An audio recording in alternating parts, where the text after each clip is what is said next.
Let's do this one. This one might be a little controversial, but I want to get your take on it. Okay. When you're talking about how can we make connections at church, all of us have different levels of putting ourselves out there. Yeah. But what I know is that we can all improve.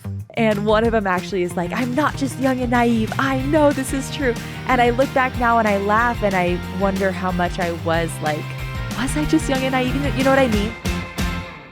Hey guys, welcome back to the Third Hour podcast where we talk about the Church of Jesus Christ of Latter-day Saints and culture and real topics within it. I'm your host, Mimi Bascom, and I'm joined by a very special guest today. This is Lynzi from the Why I Stay podcast. Thank you so much for being here today. I'm excited. I feel like this is going to be a really good conversation. Yes. I'm excited to get into it. You're literally so sweet, and I was listening to your podcast. Like, I just feel like you do such an amazing job, and I can't wait to get into more like the intention and everything behind your podcast. And then we can talk about why we stay as members of the church. Yeah, so let's do it. Okay, so tell everyone a little bit about yourself. Okay, so I'm Lynzi Clyde. I have this podcast that we'll be talking about, but also like I have so many things that I love, like too many things.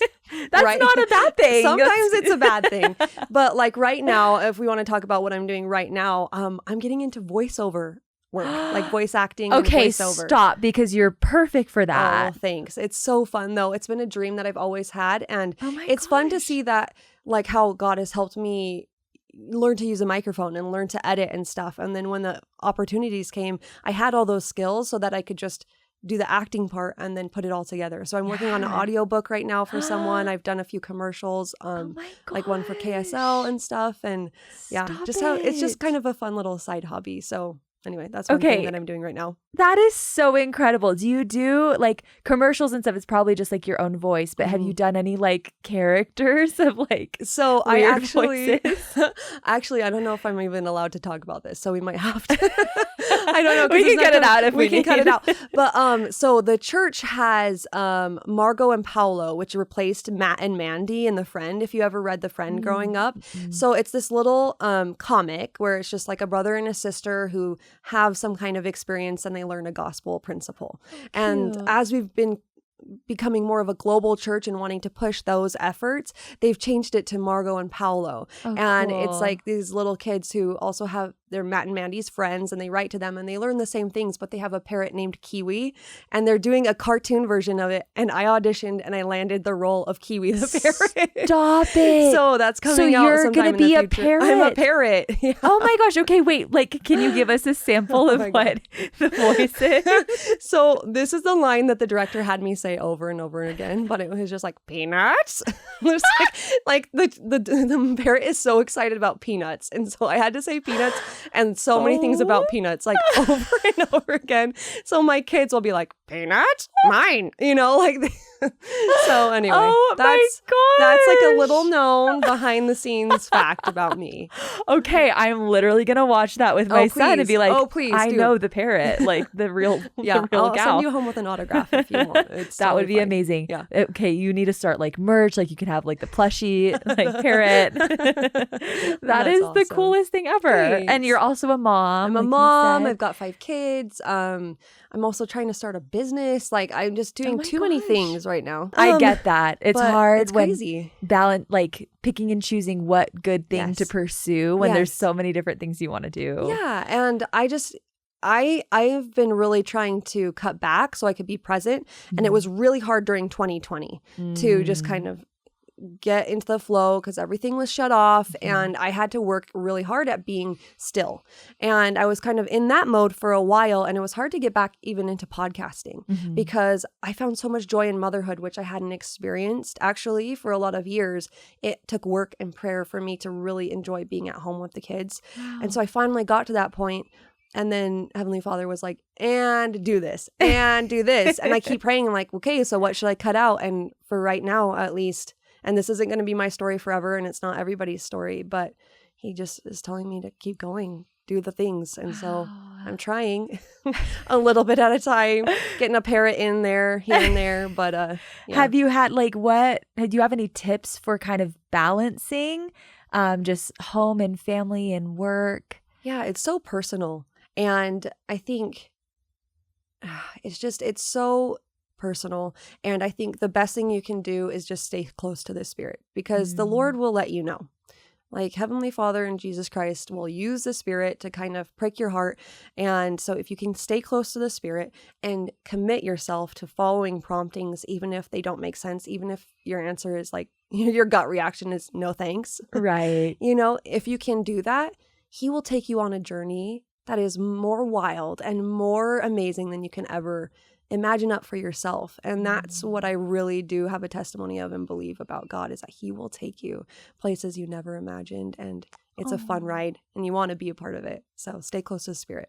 That is so beautiful. I love that. Thank you for sharing that. I just have so much respect to you, because you have to be so open to allow that Spirit in and allow God to prevail. And I've just seen, just by talking to you for a few minutes, like how you've allowed that through your life. So, well, it's a really humbling experience.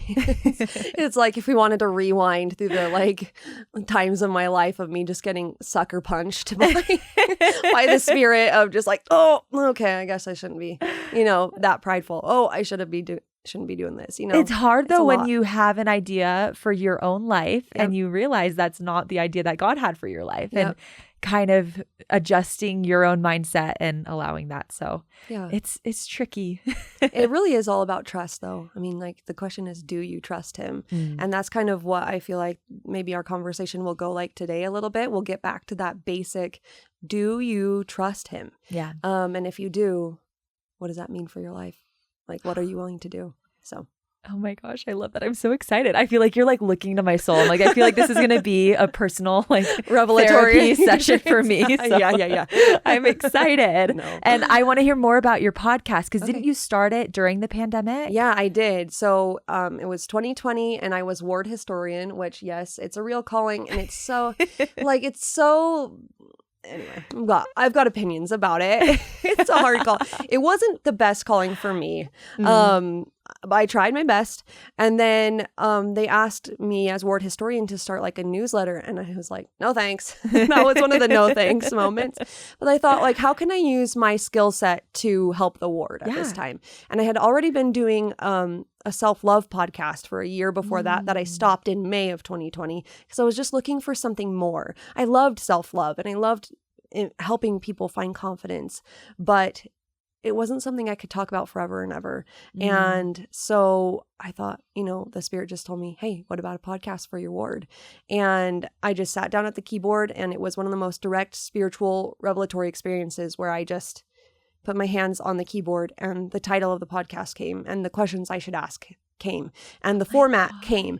And I did it for my ward members with private YouTube links, or just so that only the ward members could see it. And then when we moved away in January of 22, I just felt that little pricking, it's time to make this a thing. And I'm are you sure? And so I've just been slowly but steadily going through the phases of my life, trying to keep it alive, and meeting so many incredible people and having really amazing conversations. So it's been a blessing to me, I think, more than anything.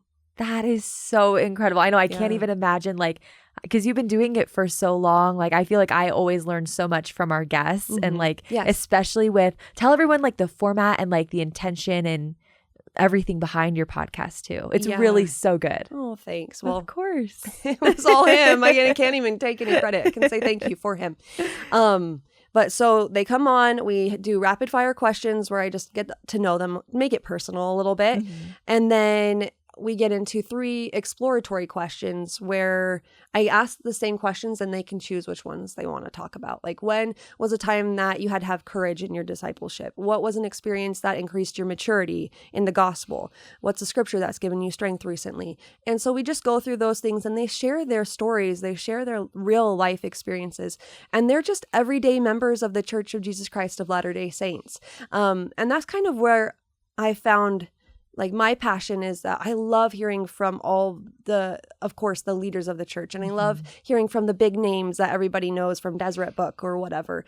But, there's millions of members out there with stories to tell, with really raw, real experiences that might relate to somebody who's having a hard time, that might strike someone and make them think, oh my goodness, if they could stay through that, then maybe I can stay through what I'm going through. Yeah. And that's kind of my passion, is wanting to reach the everyday member. And I'm actually also in the process of creating a podcast network where we do this podcast in a bunch of different languages. So I'm working with Spanish right now. I've got my Spanish host. She's going to find Spanish speaking members, and they're going to have their own, I don't speak Spanish, but it's perseverando en la fe, I think. I don't know.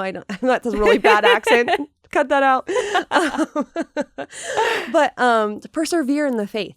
And the host, Raisa, I've been teaching her to podcast, and she's going to do her own thing, and it's going to be under this umbrella of the Stay Power Network. And I'm just going to find hosts that speak Chinese, Russian, Japanese, whatever, so that members all around the world can hear the stories in their own languages from other people who have maybe similar background and culture about how they choose to persevere and how they choose to stay.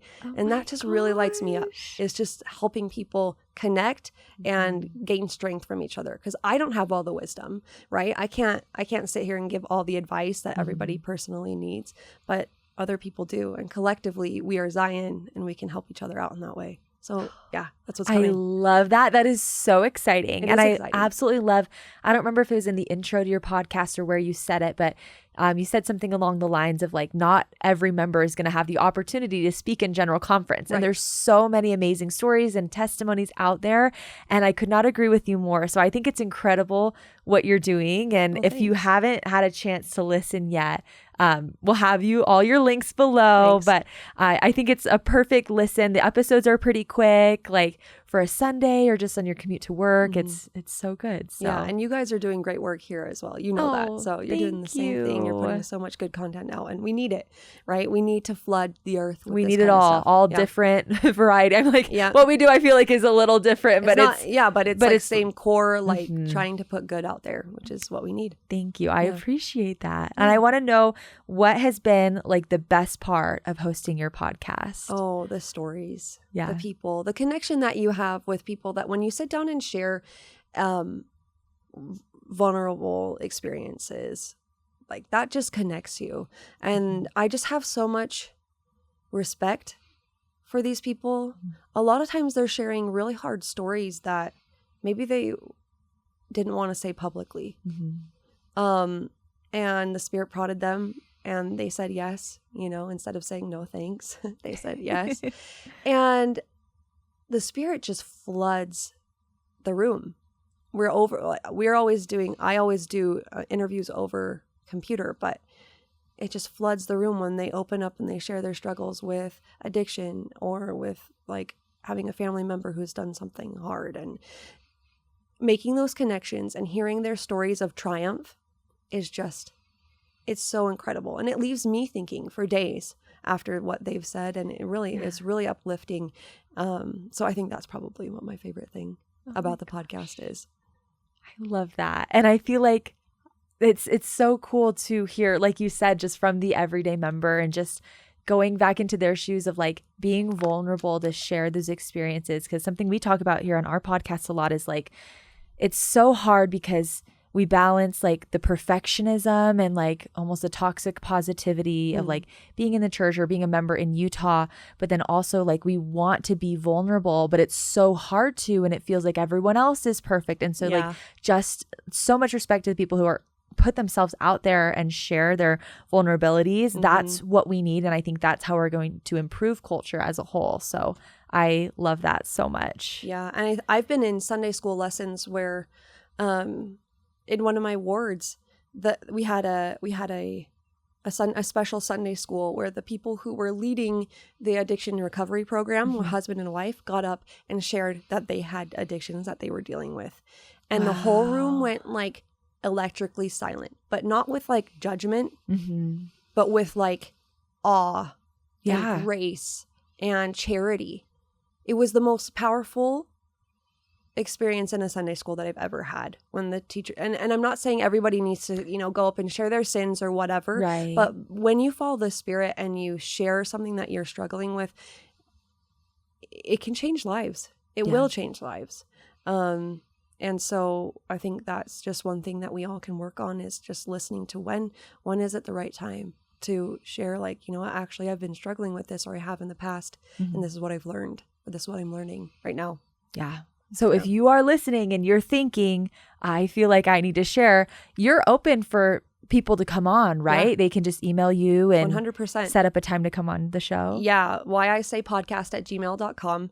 And what I'm looking for is not even just like, oh, huge Alma the Younger experiences, right? Because actually I've never had one of those. Yeah. I love hearing about them, and maybe they seem flashy and fun and more interesting, but really just every story is important. Just like every life is valuable to God, every person, every spirit, every story is. They're all needed. Yeah. And I just want to collect millions of testimonies of Jesus Christ and put them all on the internet. So yes, if you're wanting to come on, please do. I would love to have you. My gosh, I love that. That reminds me of the talk from the most recent general conference. I think it was Elder Dushku. I don't know if I'm saying that name right, but the pillars of light versus the rays of light. And I feel like what you're doing is like taking all the rays and making a big pillar and like sharing it online, which is so incredible. That's a cool way to put it. I love that. Okay. And while you're here, I'm like, we need you to obviously do an advice segment because I feel like you do have so much wisdom. So we actually found this on Reddit. Someone was just seeking advice and it's kind of about coming back to church. So I thought I would just read it and then get your take on it. Yeah, let's hear it. So it says, I had my name removed in 2018 due to a long time of researching what I call historical lies and deliberate misleading of the church towards its members and its teachings towards the lay membership. I've experienced a lot of dissonance and suffering and a lot of anger towards the church subsequently. While on my own, I've experienced much of what the world is and what is offered, and I have no answers for anything, to be honest. But what I do know and what I do want to associate myself with is basically what the 13th article of faith states. Even if the church is wrong, I also do know I want to associate myself with those who choose to follow that which is true, chaste, benevolent, and so forth. I've been listening to the current general conference going on right now, and it feels sweet and real to me, and I hope to continue to associate myself with this going forward. I recently saw 2 missionaries in my apartment complex and ran to them, ironically with a beer in my hand, to ask them about things. It feels good. I hope it's not too late for me, but it's a very difficult thing trying to live scrupulously to commandments and to thirst after righteousness, if that makes sense. This conference season has really been speaking to me. Is there forgiveness for one who has given up a gift before? I only hope. Wow. So I know you talk a lot about why we stay, but I'm curious your perspective on someone who has left and then returning. Yeah, and I think it's just so cool to see this story. I think from the podcast that I've done, it helps me zoom out and see the bigger picture that if you're in the middle of a situation like this, or you have a family member who's on their path, it's not over yet. Like, it's just not over yet. And so I would just commend that Reddit user for feeling again. And we never want to judge for the way that people react when they've been hurt. Mm-hmm. I think a lot of the leaving in the church right now is happening because of hurt. Mm-hmm. And anger is a secondary emotion, right? It comes after something else. So in this case, it seems like that person feels like they were misled, and then they felt angry about that. So it was discouragement or betrayal, and then anger, and then acting out in a way to kind of like push back or to help them distance themselves from the thing that hurt them. And I get it. And I think this game, this life, this journey that we're on, it's a battle for our hearts and our minds. And when we have to think about what we really want. Like, what is the life that we want to live? And was there ever a chance, in the beginning, did we ever feel that? Did we feel that? Did we feel that sweetness before? Mm-hmm. What was keeping us there before? And, we have to and I think we just have to think, okay, who is battling for my heart and my mind? In our church, in our doctrine, we know it's Satan versus God and Jesus Christ, Heavenly Father and Jesus Christ. And who's got our back more? Like, what actions help us more? Like, if you want to even boil it down to that very basic, what is helping me more? And obviously this person was saying, like, I've seen what the world has to offer and I still don't have any answers. Yeah. At least there was a little bit of sweetness, a little bit of hope, a little bit of light when I was following the doctrine of Jesus Christ and his teachings and keeping my covenants. And so everybody's journey is personal. Everybody's way back is personal, but recognize there are forces at play wanting you to either be miserable or to be happy.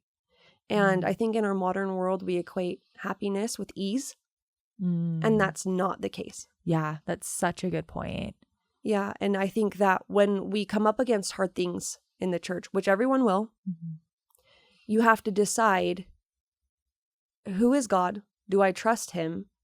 Do I trust that he's got the atonement's going to cover this? Right? Do I want to believe in the atonement? Do I want to? And that's what your heart is. It's like, where is your heart at? Do you want this to be something that's in your core? And if you want it, then go for it. You know, put everything else aside and just go wholeheartedly towards the thing that you want the most.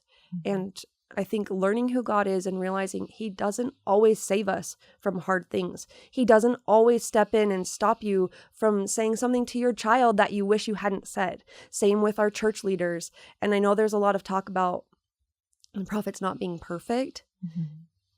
No, they're not perfect, but they are ordained and they are called. Just as you are ordained and called to be a mother to your child, God trusts you with that stewardship.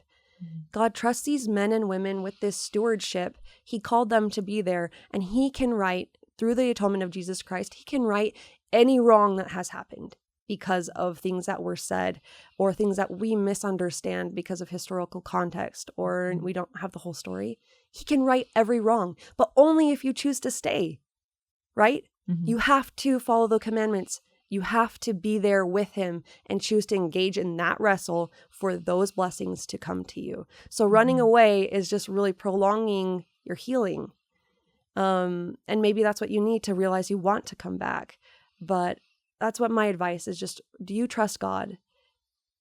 Find out what you want and then go wholeheartedly that way and rely heavily on the atonement to cover anything you don't understand or that has maybe hurt in the past or in the future. Yeah. No, I love that. And I love how validating you are. And because it is so true. It's like when someone decides to leave the church, especially for a reason like this, if they felt like they've been lied to possibly their whole life, that is not easy. No. And I love what you said, though. You called it a wrestle, you know, and I think it's so true.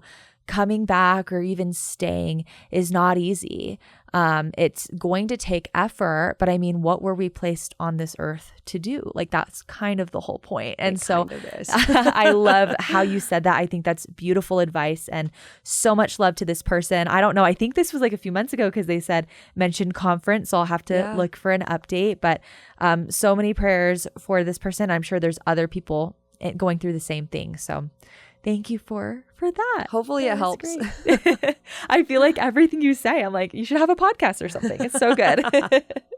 But we wanted to do something kind of fun with you too. Okay. So we've been pulling up and saving just some of the most recent like LDS or like LDS adjacent TikToks and Instagram reels that we wanted to react to with you. Okay, let's do it. So I'm going to pull them up here on the screen.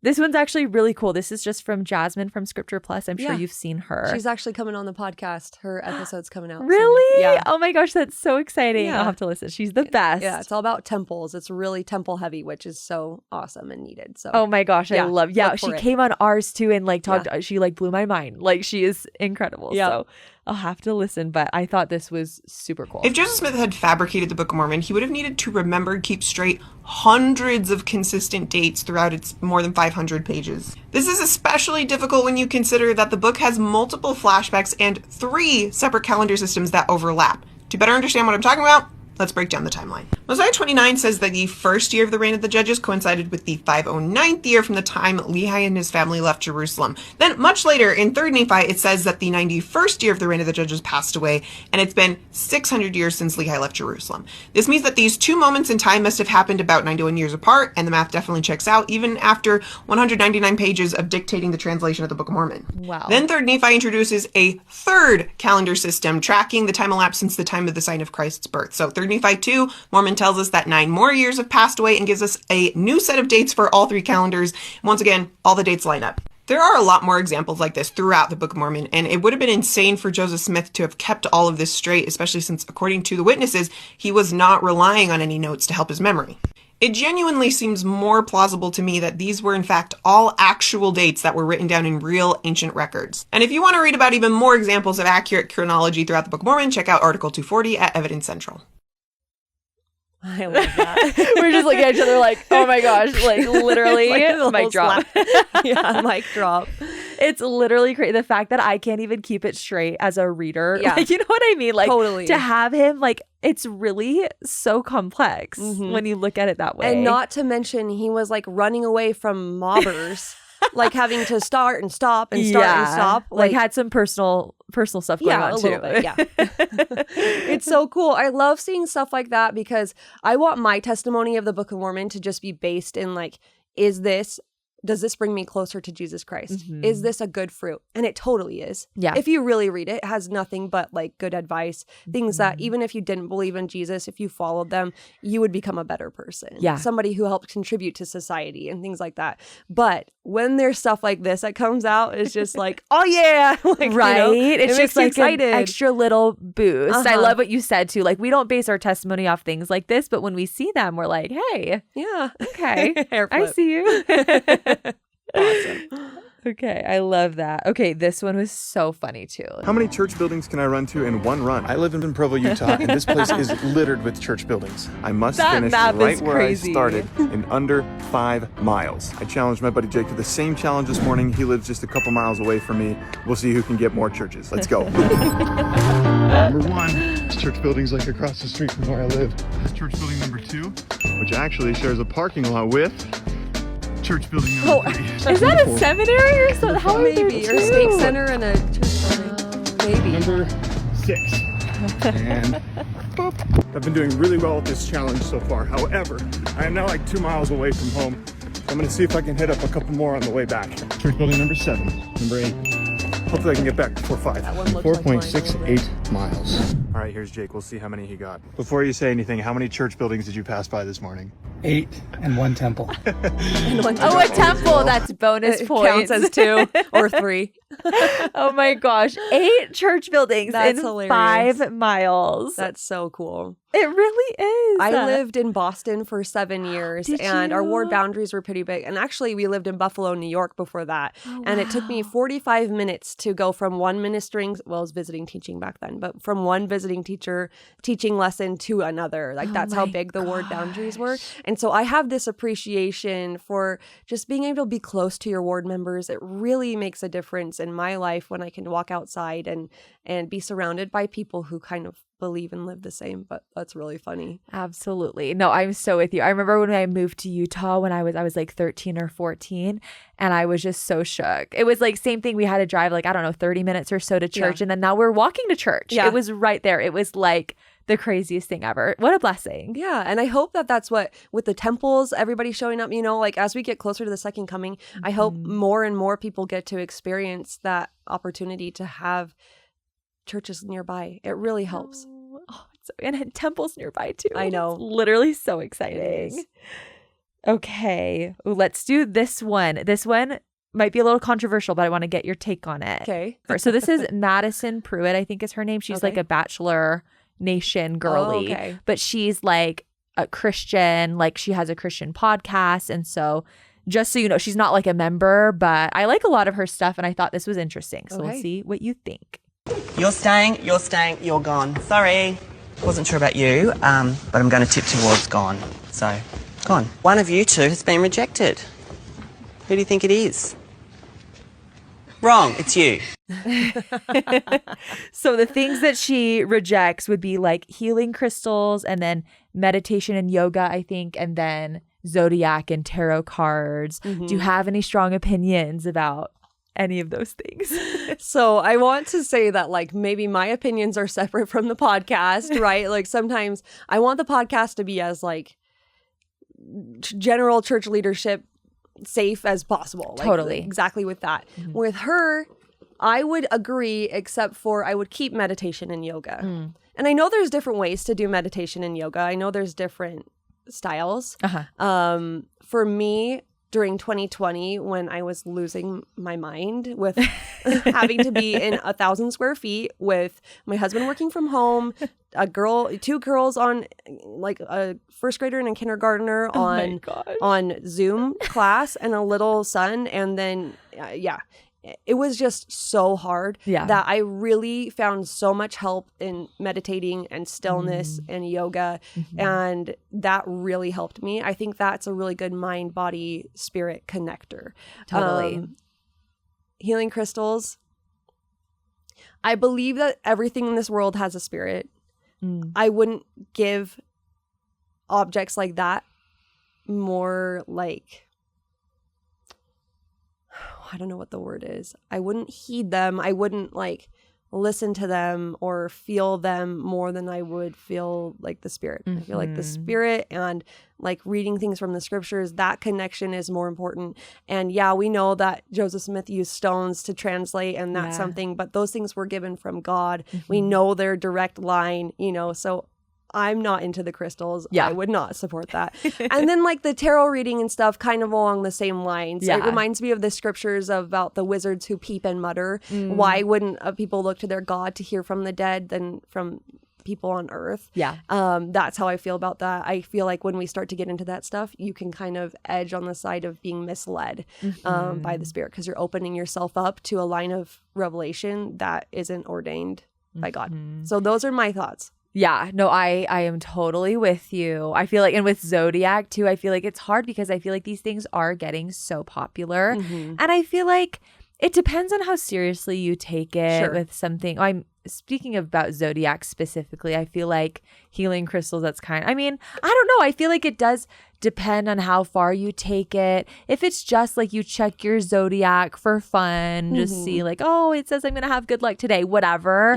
But I feel like you're right. Like I feel like it can be a slippery slope into looking for answers or healing or whatever from a source that's not ordained by God. So I'm with you. It's interesting with the meditation and yoga. I was reading through some of the comments because people are like, what did people say? I'm with you on everything except the yoga. And she kind of was talking about how a lot of it comes. Yeah, what's her? Here you go. take? So she says yoga is associated with Eastern religions like Hinduism and Buddhism. And you get like your divine self.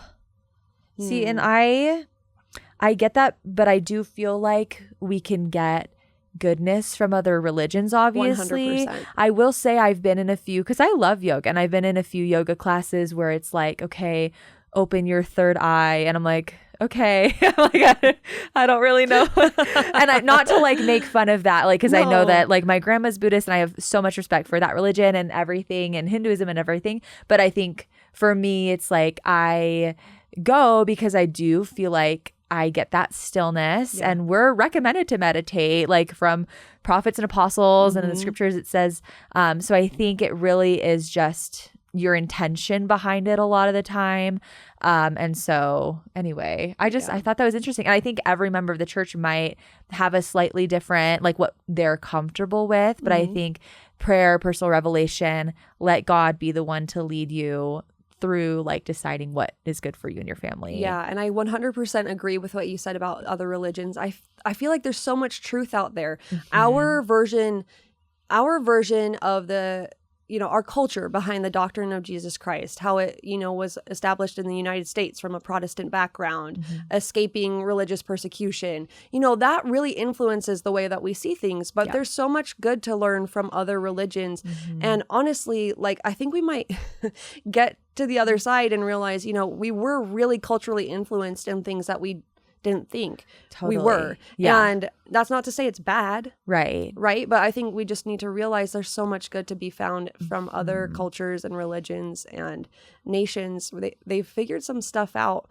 For example, I don't know how long we want to go on about this, but Chris Hemsworth had a show on National Geographic called, what was it called? Oh. Limitless, I think. I think I know what you're talking Is it about. Limitless? I think it's Limitless.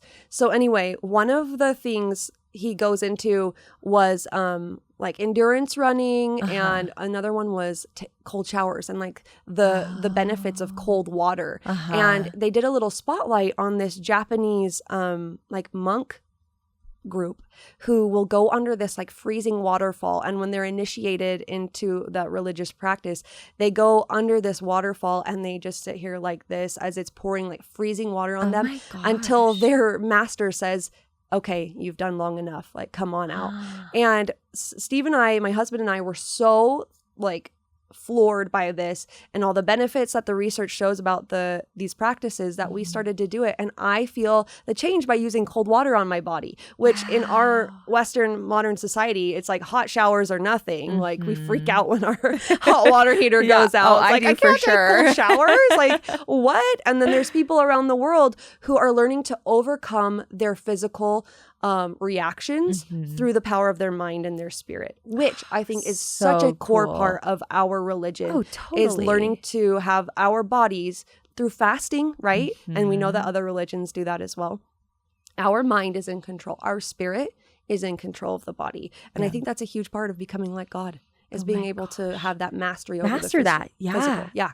Oh my gosh. And I love what you were saying too about like the influence at the church, like we don't even think about. Like imagine if the church was founded or restored in Asia. Like how many different practices would be like, and culture would be so different. I just think it is so interesting to like acknowledge that and be like, yeah, you know, Joseph Smith may have been inspired by Masons or people like in the time that he was raised. And I think it's so interesting, but there really is so much good around the world and in different cultures and religions. So that is cool. Maybe I'll start doing cold showers. I 100% recommend it.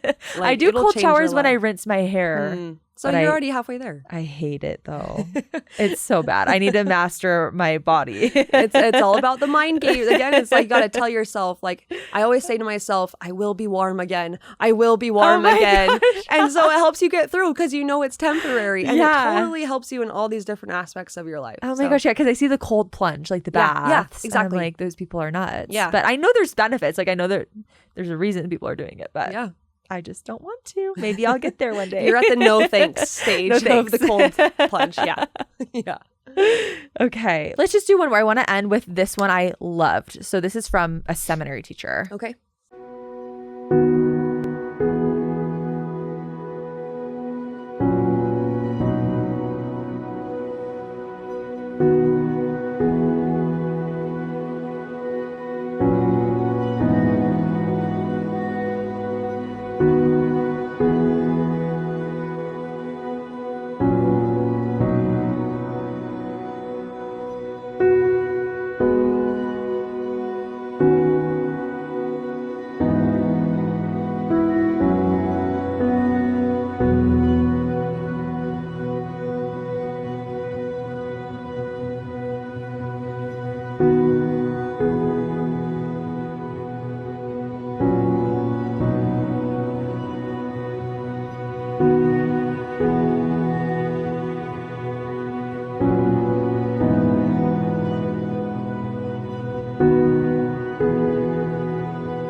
Isn't that incredible? It's incredible.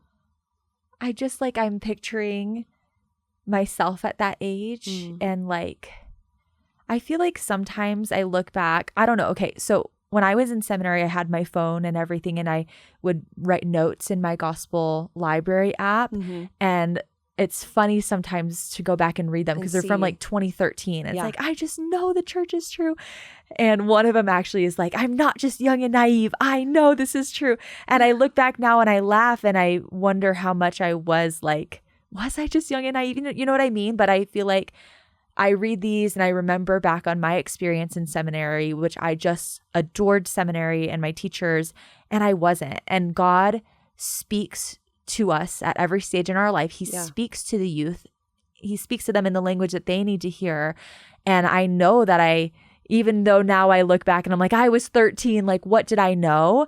I knew. And I think it's just incredible to see how God loves and cherishes those young souls so much and actually reaches out to them and gives them access like to that power and revelation. And there's so much to learn from them, being older than them. Yeah. Right, at this time, there's so much to learn from their experiences. They're all valid.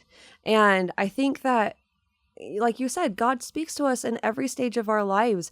And just because things were simpler back then doesn't mean it wasn't true. Right. And sometimes we, I think, pat ourselves on the back and get a little heady when we think, oh, like I'm so much more sophisticated now. Like I have all these complexities in my life that I juggle and look at me type of thing. And I think there's something to be said to just getting back to that simple, like hopeful, like maybe even naive truth of just, I just want to hold on to God here. And he has to teach us in that way. And that's something I'm really realizing, is that there is no other way to teach the gospel except to tell your primary class, like, if you pray, God will answer you. You lose your teddy bear, he will help you find it. Yeah. They can't understand, like, well, sometimes he answers it in the way that you want him to, and sometimes he really doesn't, but like we got to believe him in it anyway. Like they're not ready for that. And I guess that's another piece of advice, which you're not asking for, but something I've been thinking about is, if you feel yourself caught up in that complexity right now, take yourself back to the simple, like ask, like, don't make it more complicated than you need it to be. It's so easy to spiral when you start digging into these things. Only introduce the complexities a little bit at a time as you feel ready for them. Don't take it all on at once, because you will get bogged down. Nobody is made to carry all of that at once. And so I love their testimonies, and I feel it echoing in my heart. God has taken me through experiences recently where I feel the same as these kids, and I'm just so excited about our youth coming up. I think they're so strong. Like, just give you so much hope. Like, yes. Nothing makes me happier than things like this. Like, I think, oh, it's just so exciting. They've got I'm so happy for them that they are able to like have God in their lives. I don't know, especially because it really is a hard time, like high school. Oh man, I can't imagine. Like, I'm 32. I'm so glad I just barely missed the like social. Everybody has social media. Oh yeah, like you still had to log on to Facebook and upload pictures from your digital camera when I got my Facebook. Like I'm so glad I missed that, because it's so hard and so intense. And you can see they are reaching for God and they are finding Him. Yeah, they're making leaps and bounds, and I'm so proud of them. Oh, me too. If you're a youth watching, we love you. You don't know us and you probably think we're really old, but we love you anyway. Switching gears a little bit, I feel like another thing I wanted to talk to you about is having and seeking connection with other members at church, because we know we attend church to partake of the sacrament and renew our covenants and remember Jesus Christ and celebrate Him. But a secondary thing is like the camaraderie and that community of Christ that we have with other members.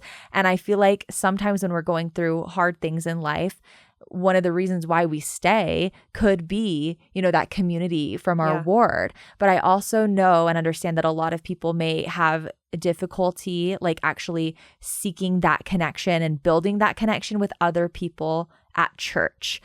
So LDS Living recently put out an article all about this that are kind of just like conversation starters to like get to know more people at church. Good. And then I also wanted to get your take on like your experience of like starting conversations or building connections with other people in your ward. Okay, let's do it. So they gave a few tips.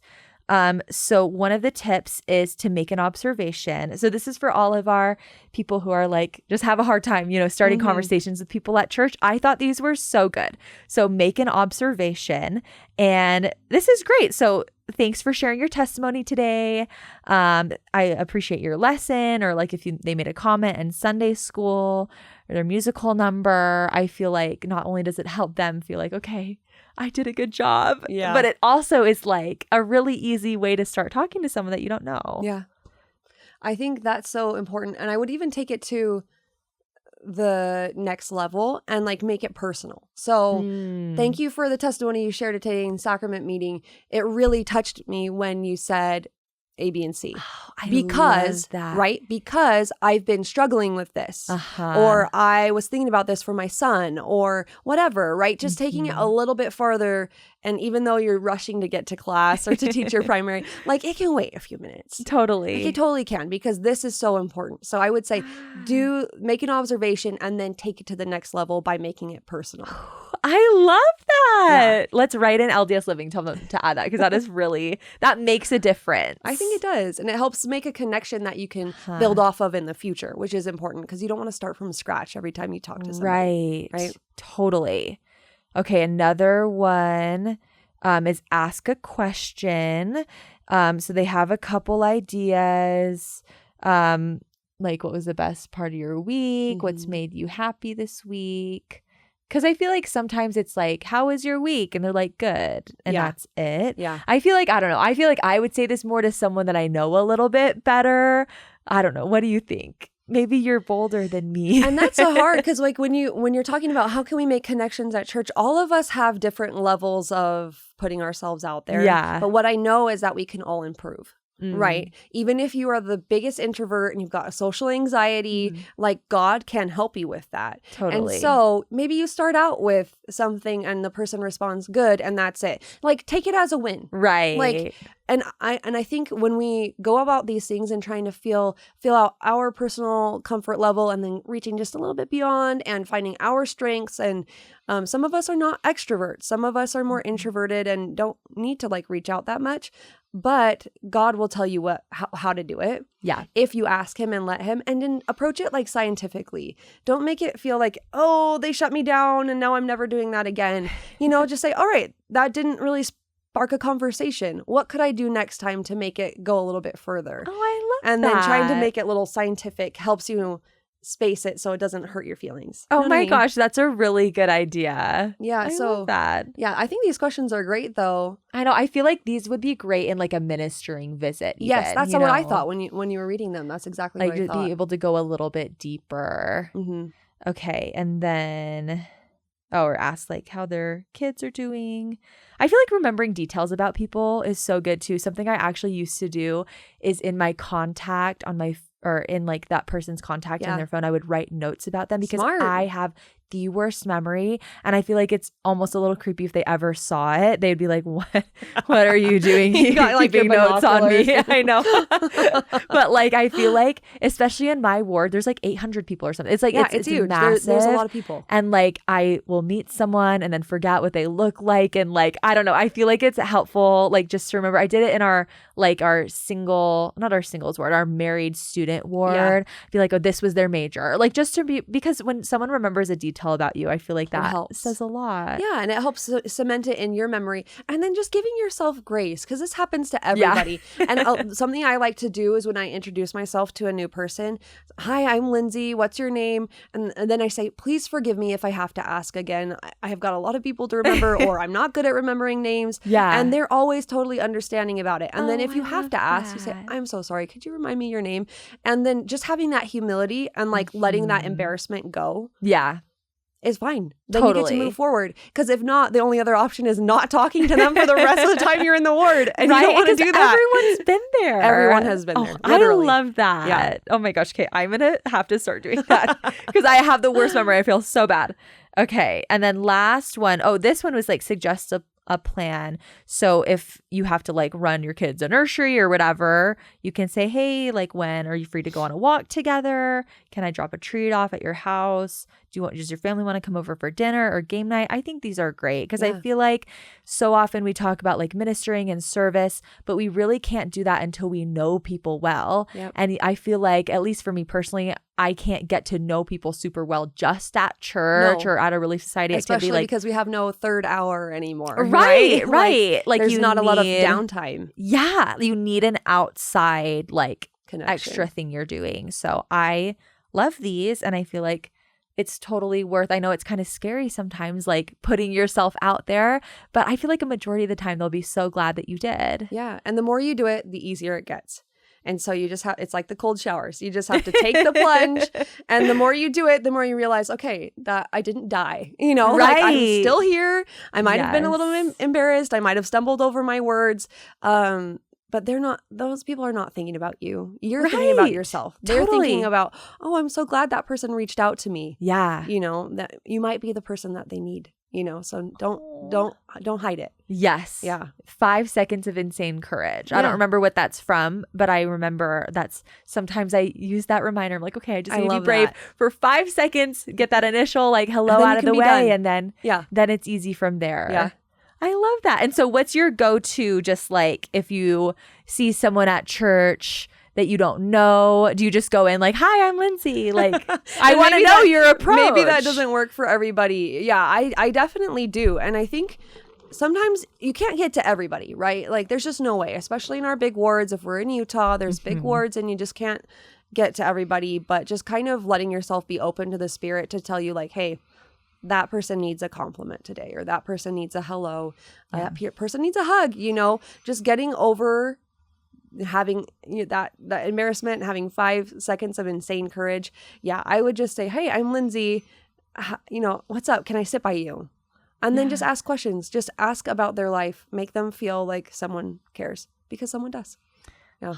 I love that. And I have a firm testimony that if we pray about it and go into church with that prayer in our heart, you will find people to connect with, and you'll find the people that God needs you to be in their life that day. So Yeah, and it'll that. carry you, right? You'll want to go back to church because you're engaging in like part of it instead of just waiting for someone to come and help you, to talk to you. Got to take it into your own hands. Totally. Sometimes I feel bad because I feel like I'm too tough, but like I have a hard time when people are like, oh, I go to church and just like nobody was talking to me, like nobody wanted, like no one noticed me. And like I get that to an extent because like the church is supposed to be very like that's just been the culture for a long time, is like people are usually friendly and will talk to you. But I feel like you need to be able to put yourself out there as well. Like what you put into your ward is what you're going to get back out of it. Exactly. So not to like shame anyone that like may be more introverted, because I know that's a real thing. But I do feel like when we put ourselves out there, that's how we can get a good experience back too. One thing that you just made me thought of is just ask for what you need. You've got ministering brothers and sisters. They ask you, what can we do for you? Yeah. You say, actually, I'd love to be introduced to some people in the ward, or I'd love for you to just come say hi to me at church because I have a hard time putting myself out there. So Yeah. if you can't get yourself to go up and introduce or to start a conversation, tell your Relief Society president, tell your Elders Quorum president, tell the bishop, like, is there anybody in the ward that you think, you know, I could talk to? And that seems so, like we say, oh, like I have to ask for friends. It's like that bench on this, the playgrounds. They have like a buddy bench so that if you have no one to play with, you can go sit on the bench. No way. But the older you That's get in cute. elementary school, you start to think like, that is so lame. Like it makes me look like a loser to have to sit on the buddy bench. But the truth is we're all losers. Like we all need a buddy bench. We've all been in a situation where we need a buddy, and we feel like everyone has a buddy but us. Like everyone's been there. Normalize it Yeah. and ask for what you need, and you'll find it. And if people aren't responding in the way that you want, change your approach. Like Yes. it's totally doable, and you can, as many times as you failed in the past, you can do it. Like I know you can. Oh, that's such a good idea too, of asking like your ministering sister or Relief Society president, because I know they would be happy to do it. Yeah, It's come just sit by me, right? Yeah. Like that's all you need. I just want somebody to sit by me in Sunday school. You know? such a good idea. Thank you for sharing that. Yeah. And just to kind of wrap up our conversation, you know, you hear stories all the time about why people stay in the Church of Jesus Christ of Latter-day Saints. But I was curious of like, what is your reason, or one of your reasons that you stay? I feel like every time I have an episode, I adopt their reason. Like their testimony is imbued in me. I just think that there is nothing better to hope for. I have not found anything in this world that offers a more hopeful, redemptive, amazing plan than you find in the Church of Jesus Christ of Latter-day Saints. That literally nothing can happen to you in this life that can't be covered by Jesus Christ, and that you can have power given to you by God. And I've experienced it in my life. There is nothing better out there. There just isn't.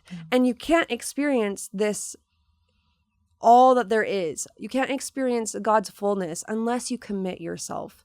And so I stay because I have seen over and over and over again that as I commit myself to God, trust him, learn more about his true nature, I receive. My life is made full. Like, no matter how hard life gets, we had no house for a year and a half after Boston. We finally found the house. I was pregnant. I got pregnant with my son after a spiritual prompting earlier than I wanted to with my 5th baby. Wow. We had no house and we decided to come up to Utah. We finally find the house and we have to stay in an Airbnb that was perfect until we walked in and it smelled like smoke. And so like all of these things happen. We finally have our baby, or we finally move into the house, and then 3 days later, my son is born, and we bring bed bugs home from the hospital. And then my mom is diagnosed with breast cancer, and then Steve loses his job. And then like all of these things happen all of the time. And I just laughed because I finally got to the point where I just trusted God. Like, these things could not touch me. Like, yes, I had mental breakdowns about the bed bugs. Like, that was awful. I'm so sorry if that has ever happened to you, because it is so horrible. But I just laughed, and I just felt this peace come into my heart that I could not have replicated. I could not make that up. It was from God. It really was. He was with me the whole time, and he gave us this perfect house and this perfect baby. And now my mom is cured from cancer, and the bed bugs are gone, and my husband has this amazing job that is perfect for him, way better than his previous job. And I know all of our stories don't end with a perfect bow on top. I know that. But sometimes, and more often than we think, God just delivers when we keep our covenants. And so that's why I stay, because I'm selfish. I guess that's the end of it. I'm selfish, and I know it works. It just does. Wow. Oh my gosh, that is so incredible, though. I thank you for like being vulnerable and sharing a little bit of yourself with us. But yeah. I love everything that you said and your perspective. So thank you so much for sharing your heart with us. I know there were like a ton of other questions I wanted to ask you because you're so incredible, but is there anything else that you wanted to leave with our audience today? I mean, you can do it. Whatever that hard mountain is that you're trying to climb, you can do it.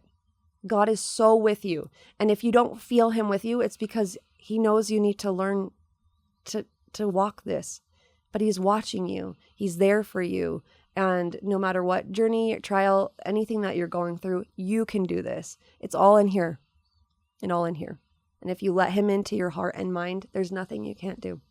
So good luck. My gosh, I just got chills. Thank you so much. And if you want more from Lynzi, it's the Why I Stay podcast. What is it, on Spotify? Yeah, it's on Spotify, Apple, and YouTube. And Cool. I'm on Instagram periodically at Why I Stay podcast. So I'd love to see you there. Oh my gosh. Literally, you have to tune in. It's so good. It's just like that spiritual pep talk that you need. And it's so incredible hearing from all your different guests. But I cannot thank you enough for coming on our show today. Thank you, Mimi. It's been amazing. Of course. And thank you guys for listening. We will see you next time. Bye.